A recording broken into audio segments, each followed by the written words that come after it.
un tesoro para mí. Hola Raptor. A insistencia de mi hija, que es tu suscriptora, te comparto esta historia que pasó hace un tiempo, para que si alguien se ve en la misma situación, sepa qué hacer. Me llamo Hilda y vivo en el campo. Esto es lo que me ocurrió aquí en el Rincón Bellaco, donde los animales traen mensajes de los muertos. Vivo en un pueblo agrícola, costero, donde las casas están rodeadas de naturaleza. La vida aquí es tranquila y sencilla. Disfruto de los días soleados en la hamaca, observando la vida silvestre. La rutina diaria es pacífica y la vida transcurre sin grandes sobresaltos, aunque a veces el lugar sorprende, por algún motivo perdido en el tiempo, pero transmitido por tradición oral de viejos a jóvenes.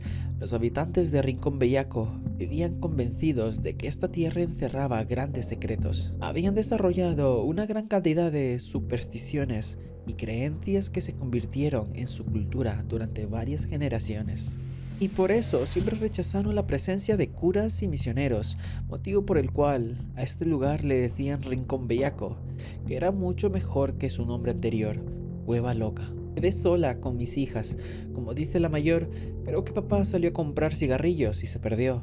Lo cierto es que jamás volvió, y me quedé en el pueblo a vivir en una finquita que me dejó mi abuelo, a la que llamamos Pénjamo, así como en la canción. Allí había una casita pequeña, apenas para mí y las chicas que ya entraban en la adolescencia. En una especie de porche que había al frente estaba colgada una hamaca, que en las casas pobres se podía convertir en una cama adicional y que también servía para descansar o echarse un sueñito a media tarde. Las chicas lo usaban para mecerse y yo lo utilizaba para descansar de tanta actividad y reponer fuerzas para seguir encarando la vida en el papel de padre y madre al mismo tiempo. La hamaca era principalmente el lugar donde me había dedicado a soñar y reflexionar. Quería una mejor vida para mis hijas y para eso debería tener dinero.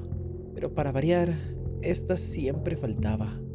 En mi mente rondaban ideas de cómo poder salir de la pobreza, que se había vuelto el condimento amargo de mi vida.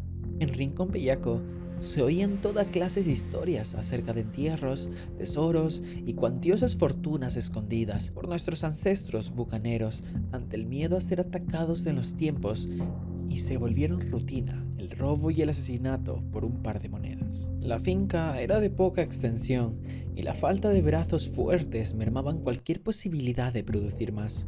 Los animales domésticos que criábamos a duras penas servían para el diario vivir.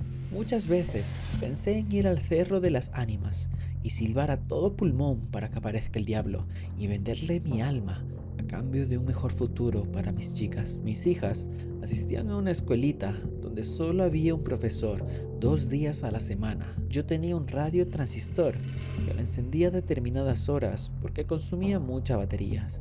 En él me entretenía oyendo programas radiales que servían para distraer a los campesinos a punta de música cortavenas que los llevaba directo a las cantinas del pueblo. Eran muy frecuentes las conversaciones sobre apariciones y espejismos por la proclividad de la gente a creer este tipo de cosas. Me gustaba el programa radial de los hermanos Santos, unos señores que resolvían creencias religiosas con consejos para los males del alma y del cuerpo, pero al mismo tiempo ofrecían amarres amorosos, traer de vuelta esposos hundidos y uno que otro hechizo maligno, siempre a cambio de un cuantioso pago.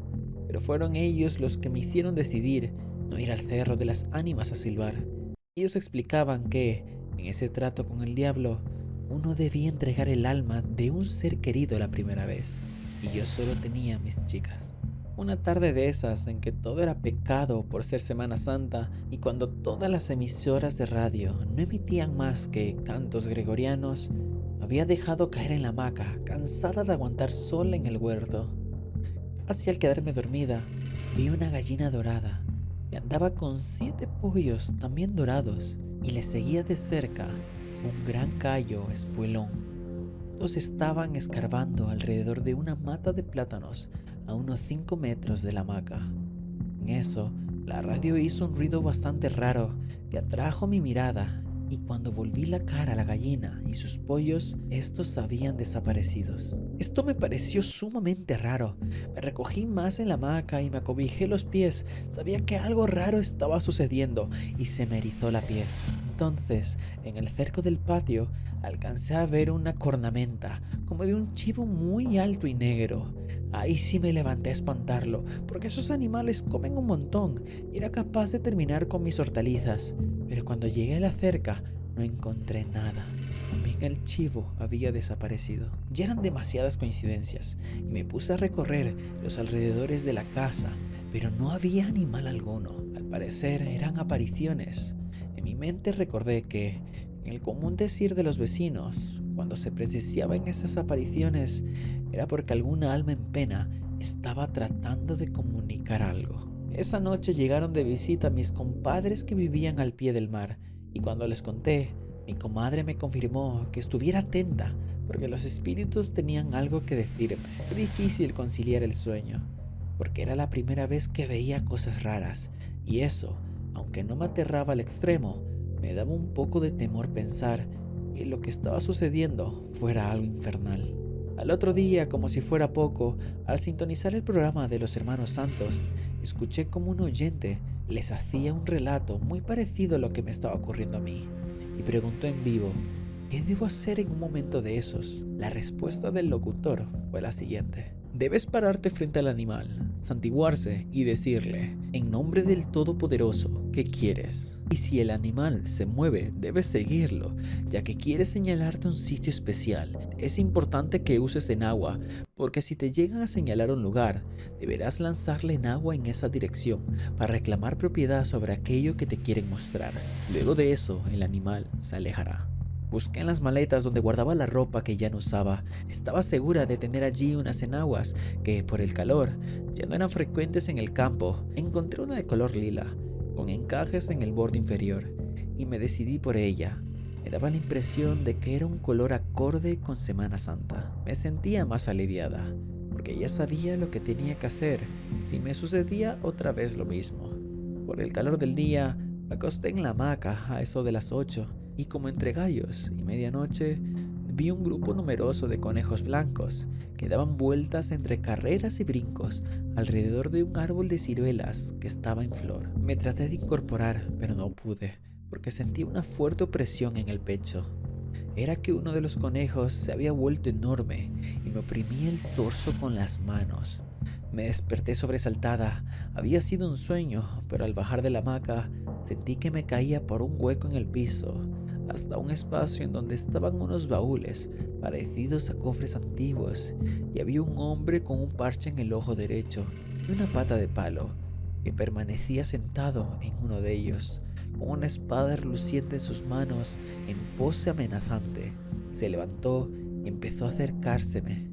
Esta vez sí desperté y me veía caído de la hamaca. Respiré aliviada por estar otra vez en la realidad. Dejé de acostarme en la hamaca por miedo a quedarme dormida y volver a experimentar esos sueños raros. Y cuando me acostaba en la cama, mi cabeza daba vueltas y terminaba mareada. Ya no sabía qué hacer para olvidar esas visiones. Desde las 7 de la noche que terminaba mis labores en casa, salí a caminar hasta agotarme para caer rendida, sin darle oportunidad a que las apariciones me asusten. Aún así, vi varias más, y cuando me les acercaba, ya se habían esfumado. El domingo de Gloria, iba camino a la iglesia, y se cruzó en mi camino un conejo que se plantó justo delante de mí. Con la cabeza, me hacía un gesto como indicándome que lo siguiera. Respiré profundo, armé de valentía y lo seguí mientras saltaba y se paraba. Nuevamente saltaba y volvía a pararse. Me llevó de esa manera hasta un lugar en el que unas rocas medianas formaban en el piso la sombra de un conejo gigante. Me entretuve sacándome la enagua y justo cuando se la iba a lanzar, el animal desapareció. Busqué si en el lugar había algo que se asemejara a una puerta, una caverna o algo parecido, pero sonaron a lo lejos las campanas para la misa de Gloria. Era el último llamado, y mejor me dirigí a la iglesia. Cuando llegué, tarde por supuesto, todos dirigieron hacia mí sus miradas, en desaprobación por la distracción de mi entrada. Hasta el cura me miró, cari acontecido. Me senté sola y en ese momento empezaron a zumbar mis oídos, como si estuviera rodeada por una nube de abejorros. Enseguida empecé a sentir el aleteo en mi cara, pero no me exalté ni intenté evitarlos. Solo me quedé quieta por temor a que me creyeran loca. Al terminar la misa, se me acercó una anciana, y a pesar de que ya no estaban allí, Ella me aseguró de que estaba rodeada de un enjambre de abejorros verdes y que eso era una buena señal. Me recomendó que debía encararlos y que solo así ellos me guiarían hacia algo bueno para mí. Cuando terminó de decir esto, se arrimó a San Isidro, le besó una mano e inmediatamente se volvió una sombra que poco a poco se dispersó en el aire. Iba de camino a Pénjamo y cuando volvieron a aparecer los dichosos conejos, adopté mi actitud de valiente y a pesar de todos mis temores, me dispuse a encararlos. Les dije lo que recientemente había aprendido. En nombre del Todopoderoso, ¿qué quieren de mí? Inmediatamente se ordenaron y tomaron el mismo sendero por el que me había llevado antes. Uno de ellos se volvió a hacerme la señal de que lo siguiera, y repitiendo sus saltos y paradas intermitentes, llegamos otra vez al punto anterior. En ese momento el sol estaba ubicado en el ocaso, y la sombra que proyectaban las piedras parecía una flecha, indicaba una especie de pared en la vegetación. Sin dejar de mirarlos, me saqué el enagua por segunda vez aquel día y la lancé al sitio que indicaba la punta de la sombra. Los conejos se dispersaron saltando y desaparecieron entre el follaje que tapaba una pared que nunca antes había visto en el lugar. Me puse a buscar sobre la pared y en un rincón encontré una entrada pequeña. Me quedé parada frente al agujero, con el corazón latiendo con fuerzas. Una mezcla de curiosidad y temor me invadió. ¿Debería entrar? No tenía idea de lo que podría encontrar al otro lado. Podría ser peligroso, un nido de alimañas o algo peor, pero también podía ser el inicio de un descubrimiento increíble, como los tesoros de los cuentos que me contaba mi abuelo. Mi incertidumbre era paralizante, pero una voz interior me instaba a avanzar. Decidí hacer caso a mi intuición y tomando una profunda respiración, me introduje por el agujero. Para mi sorpresa, encontré varias calaveras regadas por el piso, con los huesos de sus brazos extendidos como señalando un camino. Seguí la macabra señal y caminé hacia adelante varios metros hasta una habitación. Al entrar, me quedé estupefacta. Eran los cofres que había visto en mis sueños y sobre uno de ellos estaban los huesos del pirata guardián en posición sentada. Esta vez, sin percatarme, había alborotado un enjambre de abejorros verdes. Muchos de ellos me picaron. El dolor era insoportable, pero se me ocurrió que era una prueba a ver si huía estando tan cerca del premio.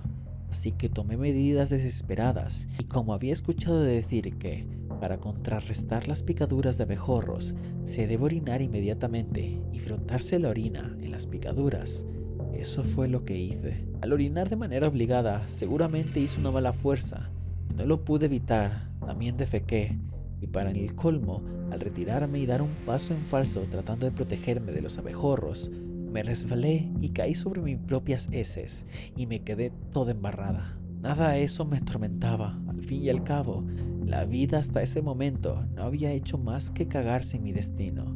Como pude me levanté y fui hacia uno de los cofres. Ningún abejorro se atrevía a acercárseme por el hedor que llevaba encima. Abrí el primer cofre y contenía joyas antiguas y también muchas monedas de oro y plata.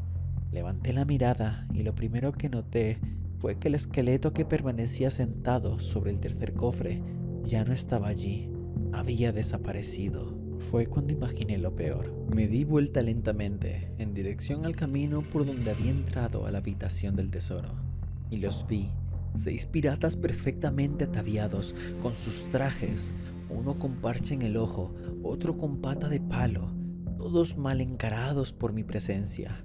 Empezaron a empuñar sus espadas, mosquetes y pistolas extrañas. La visión era tan real que temí que había llegado muy lejos al atreverme a pensar que el tesoro era para mí y ahora sus guardianes tomarían mi vida para protegerlo. Me quedé quieta y cuando ya estaban a unos 3 metros de distancia, sus narices se retorcieron en señal de asco y pararon a raya. Al instante de parar, empezaron a desvanecerse y parece que ellos no entendían lo que estaba pasando, pero yo imaginé que, al detenerse y no atacarme, habían faltado a su papel de protectores del tesoro y algo superior a ellos los estaba despidiendo de su chamba eterna. Aún no alcanzó a disparar, pero para mi fortuna, el proyectil que iba a impactar en mi cabeza, muy cerca de mi frente, se volvió un polvo gris que se desvaneció en el aire, junto con sus guardianes. Fue la primera vez que me sentí a gusto de estar sucia y maloliente. Abrí los otros cofres y contenían lo mismo. No lo podía creer. Esos cofres estaban repletos de riquezas y eran tan pesados que yo no podría llevarlos todos. Cerré los cofres y me senté sobre uno de ellos para pensar qué hacer. De un momento a otro entraron los conejos y con ellos mis dos hijas que habían seguido mis huellas encontrando la entrada al escondite. Ellas, ante la incertidumbre de que yo no llegaba de la misa, temiendo lo peor, habían empezado a buscarme y en esas circunstancias se encontraron con los conejos y estos habían llamado su atención porque andaban en rigurosa fila. Las chicas se quedaron asombradas al verme toda embadurnada de mierda en medio de ese ambiente tétrico. La mayor, Ana, se adelantó y me preguntó: «Mami, ¿qué te ha pasado?». Y yo le respondí: «Estoy bien, apestosa y todo. Su madre ahora es muy rica». Procedí a abrir uno de los cofres. Las chicas de la alegría se olvidaron de mi fétido estado y me abrazaron. Trasladamos nuestras riquezas poco a poco a Pénjamo y en los días siguientes les dimos sepultura a los esqueletos que habían cuidado el tesoro para mí.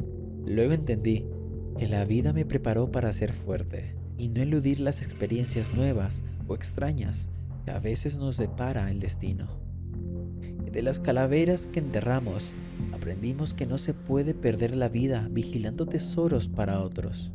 Nos propusimos vivir plenamente cada instante y extraer todo lo bueno que ahora nos presentaba la vida, aprendiendo a desentrañar mensajes secretos y asumiendo los riesgos que sean necesarios para mejorar como seres humanos. Readecuamos la casa sin aspavientos ni ostentaciones. La hamaca sigue en el mismo lugar. Eso sí, construimos una escuela con profesores preparados y bien pagados. La finquita se sigue llamando Pénjamo, pero el pueblo ha dejado de llamarse Rincón Bellaco. Ahora la conocen como Abejorral, una sugerencia nuestra en honor a una pequeña loma en la que estaba el tesoro y que ahora es el hogar de una gran colonia de abejorros verdes. Lo único que me aterra ahora es pensar lo que hubiera sucedido si ese día los piratas no se hubieran detenido. Me tranquiliza pensar que en ocasiones estar en la mierda te puede salvar la vida y entonces me río sola.